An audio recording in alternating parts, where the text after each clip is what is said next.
Hello and welcome to our 10th video. In this video, we're going to talk about the 10th digital stress factor that is affecting your employees or yourself, and that is called non-availability. Remember that this video is part of a 12 series videos that can get you to become more wise and see more nuances about technostress that is impacting you, your health, but also your company, the time and the money that you produce in the company. But what does non-availability refer to? A lot of employees, or many employees, they feel frustrated when they go to work because they know about that new other shiny IT system that could be using to make their job easier, but they're not allowed to use it in the organization they work for or in your organization because of various IT security reasons, economical reasons. Maybe you don't have the money to buy a subscription for that IT system. You don't have the money to implement a new IT system because you already have one and that is fully functional, or it might not be available in your area. There might be other restrictions. For example, that software does not comply with the GDPR rules that we have in Europe, and so on and so forth. I've also heard of cases, when I say heard, it sounds like I was going on the streets and hearing stories, but what I mean is that my empirical data from my Technostress research also shows me that employees feel extremely frustrated about technology that is not available to them. I was once talking to an employee from a hospital that told me that they have to go and jump through a lot of hoops and a lot of loops in order to be allowed to install a particular IT system. They said that they have to file in a request to the secretary or the head of the secretaries, and when they receive the green light to install that IT system, they have a window of 30 minutes. So if they receive their green light while they're on vacation, while they're on their lunch break, chances are by the time they come back, they no longer have access or the rights to install that software, and they need to start from the very beginning to file that request again and then get approved. Because sometimes we have in organization these types of rules that make no sense for our employees, and they might frustrate them a lot. What ends up happening is that they create their own internal norms that you might know nothing about because they're hiding it from you.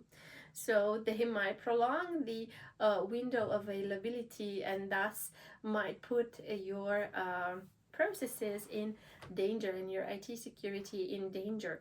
If we're not allowing our employees to, for example, the newest trend in the hood is to use ChatGPT. If we're not allowing them to use ChatGPT at work, chances are that they might still be using it undercover.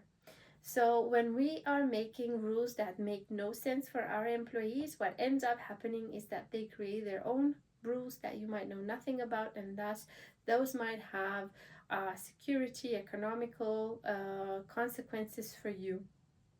So what can we do about it?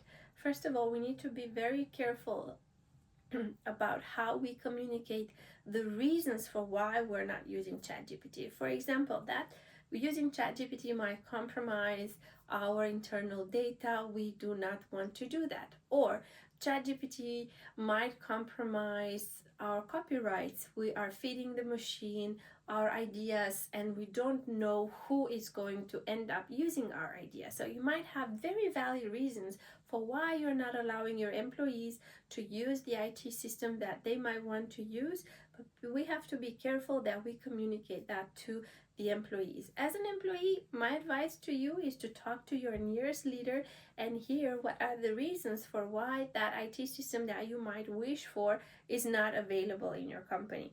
Now, I've seen cases where it's actually quite sad that the employees in that particular company, they had a very faulty IT system that was not supporting their work processes.